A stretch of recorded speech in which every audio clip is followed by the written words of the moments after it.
পানি পান করছেন প্রতিদিন ঠিক কতটুকু? এই যে চারপাশে সবাই বলছে যে আপনি প্রতিদিন 2.5 থেকে 3 লিটার পানি পান করুন, আপনি কি সেই কাজটি নিয়ম করে করছেন? পর্যাপ্ত পরিমাণে পানি পান না করলে শরীরের কি কি ক্ষতি হয় তা কখনো জানেন? যদি আপনি পর্যাপ্ত পরিমাণে পানি পান না করেন তাহলে আপনার শরীর মেদবহুল হয়ে উঠবে এবং আপনার ফ্যাট সহজে কিন্তু ঝরবে না। আপনার শরীরে বিভিন্ন ধরনের অর্গ্যানগুলো ক্ষতিগ্রস্ত হতে থাকবে। বিশেষ করে যদি পর্যাপ্ত পরিমাণে পানি পান না করা যায়, প্রথমে শরীর ডিহাইড্রেট হয়ে পড়ে, দুর্বল হয়ে পড়ে, পেটে প্রচুর পরিমাণে গ্যাস বায়ু বৃদ্ধি পেতে থাকে এবং খাবার একদমই হজম হয় না। তাই প্রত্যেকেরই উচিত পর্যাপ্ত পরিমাণে পানি পান করা। ছোট শিশুকে ঠিক কতটুকু পানি পান করতে দেবেন? অনেকেরই মনে হয়ে থাকে যে যদি কিনা ওয়েদার খুব ঠান্ডা হয়ে থাকে, বাইরে বৃষ্টি হতে থাকে, তাহলে একদমই বেশি পানি পান করার দরকার নেই, কেননা তখন শরীর আপনার ভেতর থেকে পানির চাহিদা আনছে না। কিন্তু তার মানে কি এই যে আপনার যদি তৃষ্ণা বোধ না হয় তাহলে আপনি পানি পান করবেন না? অনেক মানুষই এমন বলে থাকেন যে যখনই আপনার তৃষ্ণা পাবে শুধু তখনই আপনি পানি পান করবেন, কিন্তু এটা একদমই ঠিক নয়। আপনাকে নির্দিষ্ট সময়ে নির্দিষ্ট পরিমাণে অবশ্যই পানি পান করতে হবে। আপনি চেষ্টা করবেন সকালে ঘুম থেকে উঠে অবশ্যই অন্তত 1/2 লিটার থেকে 1 লিটার পর্যন্ত পানি পান করে নিতে। আপনি কি জানেন যে পানি সর্বরোগের ঔষধ? বিশুদ্ধ পানি পানে এমন কোনো রোগ নেই যে ভালো হয় না।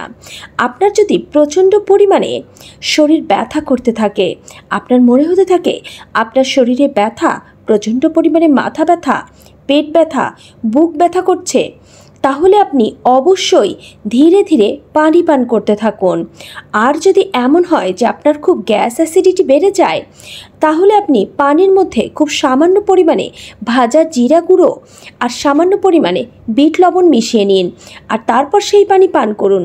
দেখুন আপনার যে খাবার এতক্ষণ হজম হয়নি সেই খাবার হজম হয়ে যাবে মিনিটের মধ্যে, আর আপনি ভেতরে ভেতরে খুব স্বস্তি অনুভব করবেন।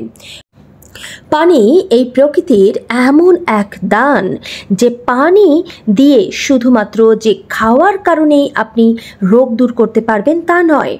আপনার যদি মনে হয়ে থাকে যে আপনার বাইরে বের হয়ে গরমে প্রচণ্ড শরীর অসুস্থ হয়ে গিয়েছে, আপনার হিট স্ট্রোক হতে পারে এমন সম্ভাবনা দেখা দিয়েছে, তাহলে খুব দ্রুত আপনি বিছানায় শুয়ে পড়ুন।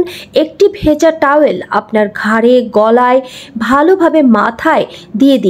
যদি আপনার কাছে আইস ব্যাগ থাকে তো আরও ভালো, মাথায় আইস ব্যাগ রাখুন এবং সঙ্গে সঙ্গে 1 বালতি ঠান্ডা পানিতে আপনার পা দুইখানি চুবিয়ে দিন।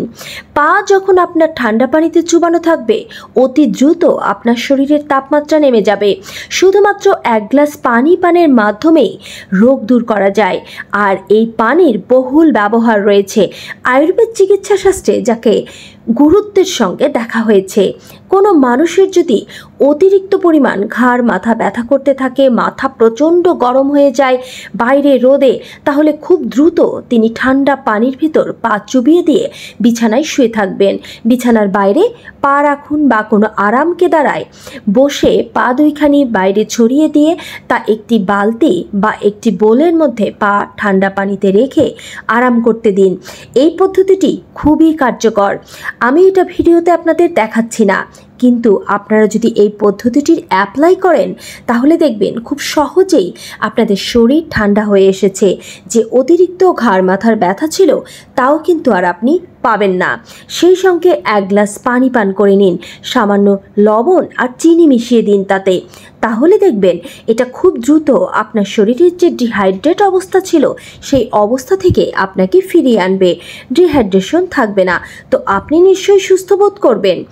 আরও কিছু ব্যাপার রয়েছে, যেমন ধরুন যে আপনার মনে হচ্ছে যে আপনার প্রচণ্ড পরিমাণে গ্যাস হচ্ছে, আপনি কোনো খাবার হজম করতে পারছেন না, আপনার কোষ্ঠকাঠিন্য রয়েছে, তো আপনি যেটা করবেন সকালে ঘুম থেকে উঠে 1.5 লিটার থেকে 2 লিটার পর্যন্ত যতটা আপনার পেটে ধরে আপনি পানি পান করতে থাকবেন।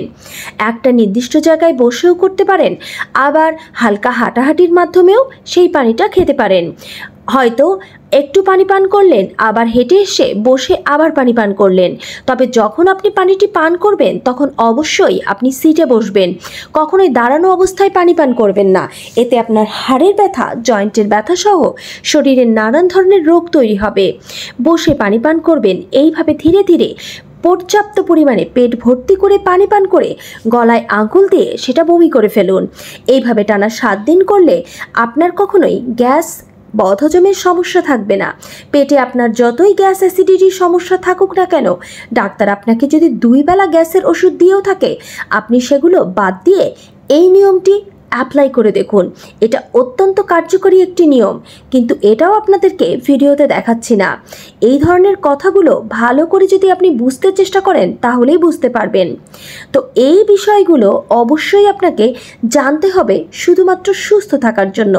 নিজে জানবেন আর সেই সঙ্গে অন্যকেও কিন্তু জানাবেন। এখন গরমকাল, তাই আপনার গরম পানি না পান করলেও চলবে, কিন্তু আপনি ফ্রিজের পানি পান করতে যাবেন না। চেষ্টা করবেন যাদের টিউবওয়েল রয়েছে টিউবওয়েল থেকে পানি তুলে পান করতে।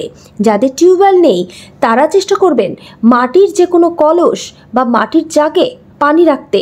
এতে পানি দীর্ঘক্ষণ ঠান্ডা থাকবে আর সেই পানি আপনার শরীরের কোনো ক্ষতি করবে না। মাটির জগ এখন বিভিন্ন জায়গাতে অনলাইনেও পাওয়া যায়, যে যার প্রয়োজন মতো সংগ্রহ করে নিতে পারেন। তবে ফ্রিজের পানি একদমই নয়। ঠান্ডা যে কোনো পানীয় বাইরে থেকে কিনে খাবেন না।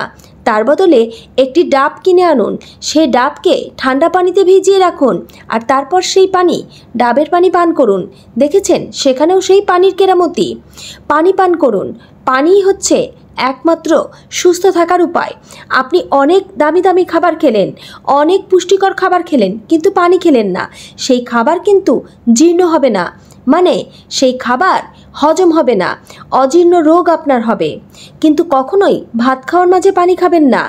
পানি নিয়ে কিছু গুরুত্বপূর্ণ কথা আজকের ভিডিওতে আপনি এতক্ষণ শুনলেন। আরেকটি গুরুত্বপূর্ণ কথা হলো, যতবার আপনি মূল খাবার খাবেন তার আধা ঘন্টা আগে পানি পান করবেন আর আধা ঘন্টা পর পানি পান করবেন।